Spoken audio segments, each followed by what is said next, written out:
지금 코로나 상황이 지금 아주 광풍처럼 몰아닥치고 있습니다. 확진자가 급증하고 있는 그런 상황이죠. 우리 교회도 보니까 우리 렘넌트들이 현장에서 감염이 되기도 하고, 또 가족들 가운데 또 감염된 사람들이 있어가지고 또 검사를 앞두고 있는 분도 계시고, 그래서 오늘 이 시간은 그야말로 온라인 예배를 드리는 것 같습니다. 저하고 우리 집사람만 예배를 드린가 그러시었더니 우리 김순주 장로님께서 또 오셔가지고 세 사람이 단촐하게 예배를 드리고 있습니다. 오늘 이 시간이 전문 축복의 시간이 될 줄로 믿습니다. 오늘 이 성막에 관해서 좀 살펴볼 것입니다. 지금 구약시대 그 성막은 없거든요. 왜 없냐? 세월도 많이 지났습니다. 또 인간이 성막을 섬길까 싶어가지고 우리 하나님이 없애기도 하셨습니다. 그런데 구약이 그 성막이 중요한 게 아니고 성막을 우리가 언약적으로 잘 이해를 하셔야 될 것입니다. 그렇다면 지금도 언약적인 성막은요, 얼마든지 존재할 수 있거든요. 어째서 하나님께서 출애굽한 이스라엘 백성들, 그 광야길 여정의 이스라엘 백성들에게 어째서 성막을 만들라고 하셨느냐? 당장 먹고 마시는 게 급하잖아요. 옷을 구하기도 어렵고 생계가 어려운데 성막을 만들어라. 그러려면 많은 금은 보화와 성막의 재료들이 필요하거든요. 굳이 하나님께서 그 힘든 광야 생활하는 이스라엘 백성들에게 어째서 성막을 만들라고 하셨느냐? 여러분, 이 성막은요, 너무 중요한 의미가 있다는 걸 여러분 잘 알거든요. 성막이 어째서 필요합니까? 이스라엘과 우리 언약의 백성들은요, 그냥 밥 먹고 사는 인생들이 아닙니다. 종교생활하는 종교인도 아니지요. 우리는 이 시대에 가나안 땅을 정복한 사람입니다. 제일 중요한 게 뭡니까? 의식주 먹고 사는 게 중요한 게 아니고 그리스도와 하나님의 나라 오직 성령입니다. 이 하나님의 언약, 이 하나님의 은혜를 제대로 입어야 될 것입니다. 진짜 언약적인 은혜가 우리에게 절실하다 그 말이거든요. 이게 우리에게 필요한 것입니다. 그래서 성막을 모르면요, 절대 안 되는 겁니다. 그래서 이스라엘은요, 의식주 중심으로 사는 게 아니지요. 광야길 가면서 오직 성막 중심으로 살아요. 그래서 성막이 움직이면 따라가고 성막이 서면요, 그 자리에 서야 되는 겁니다. 서가지고 한 달이고 두 달이고 성막이 움직이지 않으면요, 이스라엘 백성들도 움직일 수가 없어요. 그래서 이스라엘 백성들 광야길의 삶은요, 언제나 성막 중심의 삶을 살았습니다. 성막 중심의 삶이 뭡니까? 하나님 중심이고 말씀 중심이고 교회 중심을 말하는 겁니다. 종교개혁 이후에 우리 개혁주의 신앙에 있어서 가장 중요한 슬로건이 뭐였습니까? 하나님 중심, 말씀 중심, 그리고 교회 중심이었습니다. 이게 아니면요, 우리 기독교인들은 존재할 이유가 없어요. 절대 성공이 아닌 것입니다. 교회 중심, 말씀 중심, 하나님 중심이 안 된 사람이 성공을 했다. 틀림없이 그 사람이 지구상에 큰 문제를 일으키거든요. 하나님은 우리가 단지 부자로 성공해서 잘 살기를 원하는 게 아니지요. 우리가 하나님 중심으로 어떤 말씀 중심으로 교회 중심으로 살아가면서 복음의 능력으로 세계를 정복하기를 하나님은 원하시는 겁니다. 그래서 이스라엘 백성들의 가나안 정복, 또 이 마지막 시대의 언약의 백성들의 237 세계 복음화가 하나님의 백성들이 추구해야 될 절대 가치입니다. 구약 이스라엘 백성들에게는요, 가나안 땅을 정복하는 것이 그 당시에 237 복음화였습니다. 구약을 살았던 이스라엘 백성들에게는 성막이 바로 교회였어요. 성막이 곧 하나님의 나라였고 성막에 있는 많은 물건들은 그리스도를 예표적으로 보여주는 것들입니다. 그래서 성도가 성막을 모르면 절대 안 되죠. 자, 그런데 이 성막 중심의 삶을 살면요, 어떤 일이 생깁니까? 하나님께서 나와 함께 하심을 확인할 수가 있는 것입니다. 하나님께서 보호자의 권능을 가지고 시공간을 초월해서 함께 하는 게 25 영혼의 응답으로 나타나죠. 당연히 237의 빛을 비출 수가 있는 것입니다. 여러분, 우리 성도는요, 반드시 이 원리로 살아가야 될 것입니다. 이거 모르고 문제 터지면요, 늘 문제 해결해 주시고, 이것저것 주옵소서 그렇게 기도하잖아요. 그건요, 전혀 이 성막의 언약을 모르는 거거든요. 성경 자체도 모르고, 하나님의 계획, 하나님의 소원이 뭔지를 모르고, 오직 내 야망과 목적, 동기 가지고 교회를 다니는 겁니다. 하나님은 절대 그걸 원치 않기 때문에 성막을 만들고 누구든지 성막 중심으로 하나님의 축복을 누리라는 겁니다. 이 축복을 누리면요, 내 현장과 관계는 모든 것들에 임마누엘의 축복, 보좌의 축복이 임할 것입니다. 왜냐? 성삼위 하나님께서 분명히 나와 함께 하시기 때문에 그렇습니다. 그래서 이 성막 운동에 쓰임받는 사람들이 너무 축복된 사람이거든요. 그래서 우리 모든 학생 식구들이 당연히 이 성막에 쓰임받는 사람 되기를 원합니다. 성막 건축에 쓰임을 받고 237 치유서 및 24 시스템에 내 인생을 드려야 될 것입니다. 우리가 후대에게 남길 건요, 이것밖에 없다고 저는 확신합니다. 그런데 이 성막 건축은요, 기술자가 필요한데 이 일에 헌신하고 시간과 재능 또 물질을 들이고 축복을 받는 건 당연하겠지요.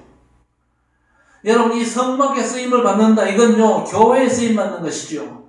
또 하나님 나라에 쓰임을 받는다는 건요, 237 세계 복음화에 또 쓰임을 받는다는 뜻입니다. 우리 성도들이 여러 모양으로 세계 복음화할 수 있겠지만요, 어떤 일을 하든지 우리 인생의 모든 걸 올인해가지고 성막 운동에 쓰임 받아야 될 것입니다. 그래서 237 세계 복음화에 내 인생을 드린 결단은요, 그만큼 가치가 있는 겁니다. 정말 가치 있는 최고의 일에 여러분의 삶에 쓰임받게 되기를 바랍니다. 먼저 브살렐이라는 사람이 있어요. 출애굽기 35장 6절에 나오는데 30절에 보니까 유다지파 훌의 손자라 그랬습니다. 우리 아들 이 브살렐을 하나님이 지명하여 부르셨다 그랬습니다. 저와 여러분이 지명하여 부름받은 이 시대의 제자들인 줄 믿습니다. 브살렐에게 하나님께서 뭘 주셨습니까? 출애굽기 35장 31절에 하나님의 영을 충만하게 주셨습니다. 그리고 지혜와 총명과 지식을 주셨다 그랬습니다. 저와 여러분이 237 세계 복음화에 하나님께 지명받은 정체성에 대한 확신이 있다면요, 하나님은 우리에게 모든 필요를 다 채워주실 줄 믿습니다. 왜 그러냐? 237 세계 복음화를 위해서 하나님은 모든 걸 준비하시고 우리를 부르셨기 때문에 그렇습니다. 부려먹고 죽도록 고생만 하는 게 절대 아니거든요. 하나님께서 하나님의 영을 충만케 하시고 지혜와 총명과 지식을 주셨는데 그냥 성공하라고 주신 게 아니지요. 공부 잘하고 훌륭한 사람 되라는 게 절대 아닙니다. 기독교인들이 오해하는 게 있습니다. 하나님 은혜 받고 충성하고 신앙생활 열심히 하면 하나님이 지혜 주셔가지고 공부도 잘하고 그래서 인류대학도 가고 뭐 좋은데 취직도 하고 훌륭한 인물 될 거라고 그러는데 그게 다가 아니거든요. 하나님은 그것만 우리에게 말씀하신 적이 없습니다. 왜 그렇습니까? 훌륭한 사람이 문제가 될 수 있거든요. 그렇죠. 언약을 모르고 훌륭한 사람이 사실 이 땅의 문제 아닙니까? 우리 하나님께서 무엇 때문에 그런 사람에게 하나님의 영을 충만히 주시고 지혜와 총명과 지식을 더하시겠습니까? 그래서 하나님은 우리 아들, 딸에게 지혜와 총명을 주시고 뭐 그런 기도보다가는요, 성막 사역에 쓰임받는 사람 되도록 기도하면 되는 겁니다. 그러면요, 다른 건 기도 안 해도 다 따라오거든요. 그렇다면 우리의 바른 기도가 뭡니까? 하나님께서 이 시대의 237 세계 복음화에 쓰실 수밖에 없는 제자 되게 하옵소서. 거기에 방향을 맞추면 하나님은 필요한 걸 주셔야만 진짜 성막 운동을 제대로 할 수 있잖아요. 그리고 오늘 보니까 오홀리압이라는 사람이 있습니다. 이 사람이 복음의 명단을 이루는데 아론과 후울의 손자라고 그랬습니다. 이 오홀리압에게는 출애굽기 25장 35절에 지혜로운 마음을 주셨다 그랬습니다. 그러니까 우리가 지혜로운 마음 달라고 기도하는 건 순서가 약간 틀렸거든요. 하나님께서 지혜로운 마음을 주실 수밖에 없는 자리에서 그 언약을 제대로 붙잡으면 되는 겁니다. 그래서 오늘 이 브살렐과 오홀리압 이 두 사람이 성막에 쓰임받은 대표적인 사람들이었거든요. 그 외에도 두 사람뿐 아니고 일하는 사람들이 많거든요. 우리 하나님은요, 하나님의 마음에 원하는 자들을 부르십니다. 출애굽기 36장 2절을 보니까 모세가 브살렐과 오홀리압과 및 마음이 지혜로운 사람 곧 그 마음에 여호와께로부터 지혜를 얻고 와서 그 일을 하려고 마음에 원하는 모든 자 그랬습니다. 자원하는 마음이 있는 사람이 하나님의 마음에 합한 사람들이거든요. 그런 사람들을 하나님께서 이 시대에 부르셔가지고 원내서 되어 성막을 건축하는데 재료가 있어야 되거든요. 그 모든 재료는요, 백성들의 헌신으로 충당을 하는 겁니다.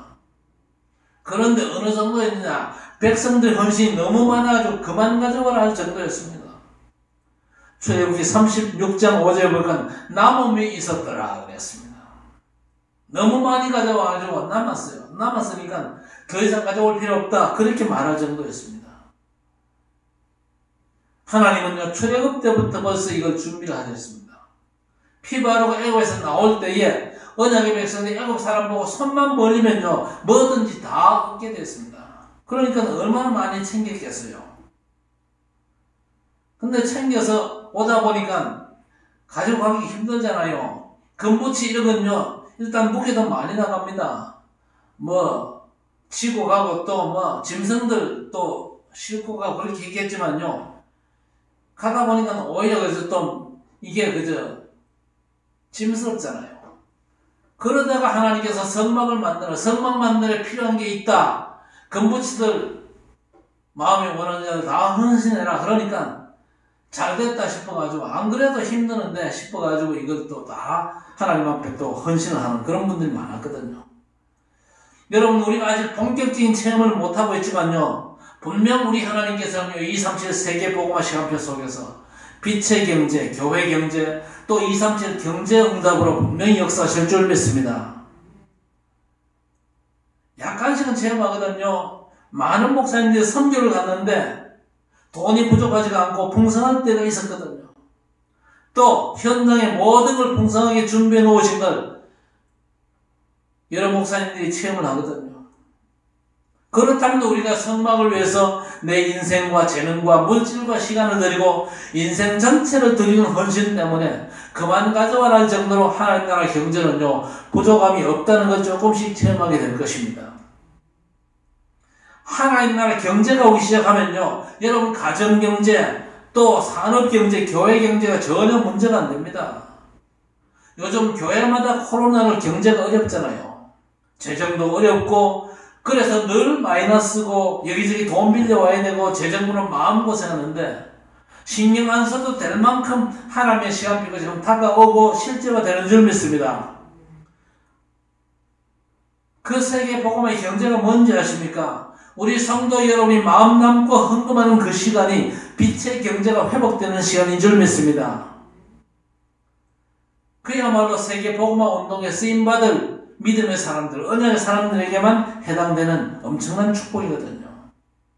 이런 축복이 하나님이 예비하신 축복인 줄 믿습니다. 그렇다면요, 이 성막의 의미, 특별히 언약적인 의미를 잘 아셔야 됩니다. 성막은 뭘 상징하느냐? 교회를 상징합니다. 우리의 구원자 예수 그리스도를 상징합니다. 그리고 성막은 철저하게 이스라엘 삶의 중심을 말하죠. 이스라엘 백성들은요, 의식주를 중심으로 살지 않았습니다. 언제나 성막을 중심으로 살았어요. 그리고 이 성막 안에 진짜 중요한 게 뭡니까? 진짜 중요한 게 다른 게 아니고 언약궤 아닙니까? 이 언약궤가 말씀을 상징하고 그리스도를 상징하면서 또 하나님의 임재를 상징하기도 하는 겁니다. 광야길 그 험난한 길을 걸어가면서도 성막 중심으로 살았어요. 복음 중심으로 살고 하나님의 임재를 누리면서 살았다. 뭐가 문제가 되겠습니까? 오늘 우리도 그리스도를 중심으로 살고 하나님께서 그리스도 안에서 우리에게 임재하신 그 중심으로 살아간다면 우리의 삶을 하나님께서 챙겨주실 줄 믿습니다. 그러면서 언약궤 모실 성전 건축을요, 다윗이 준비하고 솔로몬 때 완성되었잖아요. 그래서 우리 성막을 이렇게 일을 하셔야 됩니다. 그리스도가 교회 본질 아닙니까? 그래서 그리스도를 통해서 그리스도가 나타나고 언약궤 모실 성전이 뭐냐? 그리스도만 말하는 교회를 의미하는 겁니다. 다윗이 이걸 소원했거든요. 교회의 존재 이유, 본질이 뭡니까? 그리스도 아닙니까? 하나님의 구원의 약속, 그 성취 그리스도가 교회를 통해서 나타나야 되는 겁니다. 그래서 교회의 본질이 그리스도가 되는 거죠. 언약궤를 모실 성전 건축을 꿈꿨던 그 다윗의 중심이 바로 이거였습니다. 하나님은요, 예수 그리스도 이 복음을요, 다른 기관에 맡긴 적이 없습니다. 정부에 맡긴 적이 없고, 어떤 기업에 맡긴 적이 없습니다. 오직 교회에만 이 엄청난 비밀을 맡겨주신 것이죠. 왜 그렇습니까? 이 땅에 복음 전할 수 있는 단체는 교회밖에 없기 때문에 그렇습니다. 그리고 이 땅에 답은요, 그리스도밖에 없잖아요. 다른 필요는 그리스도 안에 사람이 채우시는데, 여러분 현장의 문제가 뭐가 문제입니까? 현장에는 모든 게 다 있잖아요. 그런데 뭐만 없습니까? 그리스도 복음만 없거든요. 자, 그리스도만 없는 모든 현장은요, 싹 다 사단 24, 네피림 24 하잖아요. 그런 현장에 그리스도가 증거되어야 되는데, 증거되는 그 시발점이 바로 교회란 말이에요. 우리 사랑하는 성도 여러분 한 사람 한 사람이 여러분 현장에 그리스도 복음의 빛을 발하는 시발점이 되셔야 된다 그 말입니다. 왜냐? 저와 여러분 자체가 교회거든요. 그래서 교회는요, 훌륭한 인품이 드러난다. 절대 안 됩니다. 물론 훌륭한 인품도 드러나야 되겠죠. 훌륭한 인품이 그리스도보다 더 확실하게 드러나면 안 되는 거예요. 그리고 우리 성도들의 모범적인 삶과 윤리와 경건이 나타나도 안 되는 거죠. 그리고 교회는요, 구호단체나 불쌍한 사람 돕는 단체가 아니거든요. 물론 그것도 복음 때문에 돕기도 해야 됩니다. 우리는 구호활동은 전혀 못한다. 그것도 틀린 거예요. 성경은요, 구호활동도 명령합니다. 그걸 통해서 복음 전하라고 말씀하시거든요. 그리고 구호 이런 거는요, 사회단체나 구호단체 또 NGO 같은 데 얼마든지 할 수 있거든요. 교회만 할 수 있는 게 뭡니까? 예수가 그리스도 오십니다. 이 복음을 선포할 수 있어야 됩니다. 그리스도만이 모든 문제 해결자, 그분만이 구원자 되시고, 이게 바로 교회로부터 나타나야 되는 겁니다. 그게 바로 언약궤의 비밀이 아닙니까? 그래서 성막 안에 있는 이 언약궤, 여러 가지 많은 물품들이 그 안에 담겨 있는데 그리스도를 예표적으로 보여주는 겁니다. 자, 어느 정도 성막이 중요합니까? 이스라엘 12지파가 언제나 성막을 가운데 두고 12지파가 3지파씩 동서남북에 텐트를 치고 성막 중심의 삶을 살았습니다. 철저하게 하나님 중심, 말씀 중심, 교회 중심으로 살아라 그 말입니다. 그런데 한 군데 늘 머물러 있으면 안 되죠. 이스라엘이 성막 중심으로 공동체 생활을 하면서 이스라엘은 가나안 땅을 향해서 가는 겁니다. 그냥 가는 게 아니잖아요. 가자 가는 게 아니고 5개로 가는 게 아니고 하나님의 신호 사인을 보고 가는 겁니다.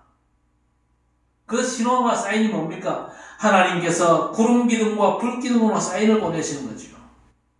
그래서 구름 기둥과 불 기둥이 이동을 하면요, 이스라엘은 이때까지 삶의 현장을 정리를 하는 거죠.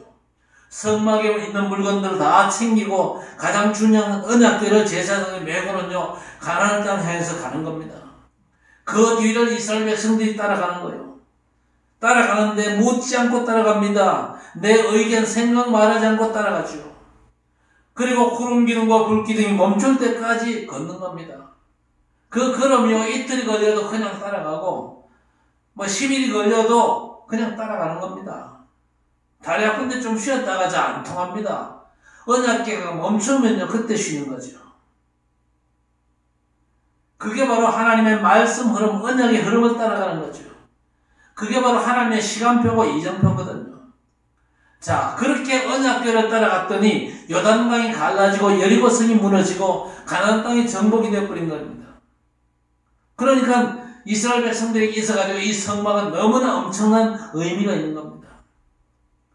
그래서 여러분, 언약궤가 바로 누굽니까? 그리스도잖아요. 그리스도만 말하는 교회와 주의 종만 따라가면 되는 거예요. 그렇죠? 언약궤를 맨 제사장 뒤를 묻지 않고 따라가는 것이 우리의 언약의 여정인 줄 믿습니다. 하나님은 이렇게 우리를 인도하시거든요. 자, 이렇게 성막을 만들고 이스라엘 백성들로 하여금 이제 성막 중심의 삶을 살라고 하십니다. 성막을 하나님 주신 설계대로 하나님의 은혜가 충만하고 총명과 지식이 있는 브살렐과 오홀리압, 그 외에 하나님 앞에 부름받은 사람들을 통해서 성막이 이제 완성이 됐거든요. 성막이 완성 뒤에 오늘 출애굽기 마지막 장에 성막에 대한 내용들이 나옵니다. 뭐라고 되어 있습니까? 오늘 34절에 보니까 여호와의 영광이 성막에 충만했다고 했습니다. 교회는요, 여호와의 영광이 충만해야 됩니다. 교회에 사람 소리가 충만하면 안 돼요. 언제나 여호와의 영광이 충만해야 됩니다. 저와 여러분이 교회거든요. 저와 여러분에게 여호와의 영광이 나타나야 될 것입니다. 주의 손이 함께하고 하나님의 은혜가 보여지는 게 정상적인 교회입니다. 그게 바로 하나님의 은혜고 그게 나타나는 것이 바로 전도입니다. 그렇지요. 그래서 안디옥 교회 하나님의 은혜와 주의 손이 함께했다 그랬습니다. 그러니까 선교의 첫 사역을 너끈히 감당하게 된 것입니다. 우리 모든 성도의 삶에 주의 손이 함께 하시고 하나님의 은혜가 보이시는 이 최고의 영광으로 충만케 되어지기를 주의 이름으로 축원합니다. 그리고 구름이 떠오를 때 행진하라고 36절에서 말씀합니다. 구름 기둥이 움직일 때 따라가면 되는 거예요. 아니 지금 날씨도 좋고 모든 컨디션이 좋은데 왜 구름이 멈춰섰냐? 우리는 계속 가자. 안 됩니다. 반대로 상황도 안 좋고 날씨도 안 좋고 여러 가지 불리한 여건들이 많은데 아니 구름 기둥이 움직인다고 가면 되겠냐? 그건요 내 주장 내 생각일 뿐입니다. 그래서 교회에서는요 내 주장하지 말라고 그러는 겁니다. 구름 기둥 불 기둥이 움직이면 가고 구름 기둥 불 기둥이 서면요 그냥 그 자리에서 텐트 치고 또 이제 수경할 준비를 하는 것이죠. 왜라고 절대 물어볼 필요가 없습니다. 강단 말씀 따라 우리가 언약의 여정을 걸어가면 되는 것입니다. 자, 그런데 낮에는 구름 기둥으로 밤에는 불 기둥으로 하나님께서 이스라엘을 인도하셨습니다. 어째서 그렇게 인도하십니까? 사막은요 낮에 굉장히 덥잖아요. 그러니까 구름 기둥으로 냉방 효과를 충분히 주시는 거죠. 반대로 밤에는 너무 춥기 때문에 불 기둥으로 난방을 해주십니다. 하나님께서 이렇게 완벽하게 이스라엘 백성을 인도하시거든요. 그래서 하나님의 인도는 결국 가나안 정복과 237 세계 복음화로 방향을 맞춰가는 것입니다. 이스라엘 백성들이 이 구름 기둥, 불 기둥을 따라갈 때 광야길로 너끈히 통과했습니다. 우리가 강단 말씀을 따라갈 때에 237 세계 복음화가 완료되는 그 시간표까지 하나님께서 언약의 백성들을 확실하게 인도하실 줄 믿습니다. 그래서 언약에 따라가면 가나안 정복은 되어지는 것이죠. 자, 그렇다면 언약에 따라가는 게 뭡니까? 그리스도를 따라가는 거잖아요. 그 언약궤를 누가 메었습니까? 제사장들이 메었습니다. 제사장들을 따라가라는 건데 결국 강단 말씀을 따라가는 것입니다. 그러면요 가나안 정복과 237 세계 복음화가 얼마든지 가능하시죠. 자, 이렇게 이스라엘 백성들은요 가나안 땅을 정복하고 그 땅에 약속대로 메시아께서 오셨고 그분이 바로 그리스도 예수님이십니다.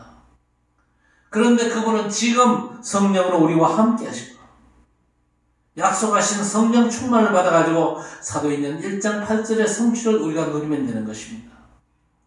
우리가 이제 세계 복음화 237 복음을 향해서 가는 건데 구약 언약의 여정은 피언약 잡은 이스라엘 백성들이 광야에서 성막 중심의 삶을 살아가면서 언약궤 따라가다가 가나안 정복을 하는 겁니다. 신약은요 갈보리산, 감람산, 마가다르바에서 언약 잡은 제자들이 성령의 인도 따라 사도행전적인 로마 복음을 하는 겁니다. 그렇다면 이 시대의 저와 여러분은요 예수는 그리스도 하나님의 나라 오직 성령의 답 얻은 교회와 주의 종과 말씀 흐름을 따라가면서 237 5천 종족 세계 복음화 자연스럽게 연결되어지는 것입니다. 그래서 오늘 이 성막이라는 말씀 여러분이 잘 정리하시고, 실제 우리는 성막 중심의 삶을 살면서 광야 같은 인생길에서 지금 응답을 받는 것입니다. 하나님의 응답은요, 이 코로나에 절대 묶이지 않습니다. 코로나 상황 중에도 하나님의 응답은요, 세밀하게 진행되거든요. 여러분을 통해서 이 시대의 칠곡과 대구 복음화, 237 다민족과 5천 미전도 종족 복음화라고 하는 하나님의 절대 계획이 언약의 말씀 따라가는, 그리스도 중심으로 언약의 말씀 따라 하늘 보좌의 축복을 누리면서 24신 누리면서 하나님의 25 영혼을 사모하는 우리 모든 성도 여러분에게 오늘 이 말씀의 성취가 완전히 이루어지는 귀한 역사의 길을 우리 주님의 이름으로 간절히 축원합니다. 모든 문제 해결자 우리 구주 예수 그리스도의 은혜와 하나님 아버지의 무한하신 사랑하심과 성령의 충만 인도 역사 교통 위로하심이 광야길 그 힘든 여정 속에서도 하나님의 말씀 따라 성막을 만들고 언약궤 중심으로 하나님의 세밀한 인도받으며 결국 가나안 정복에 승리한 것처럼 우리가 이 시대에 하나님의 말씀을 따라 그야말로 237 세계복음화 온전히 바라보면서 믿음으로 도전하기를 소원하는 모든 언약의 백성들 머리마다 완전한 응답과 성취의 역사가 오늘 이 시간부터 영원토록 항상 함께 있을지어다. 아멘.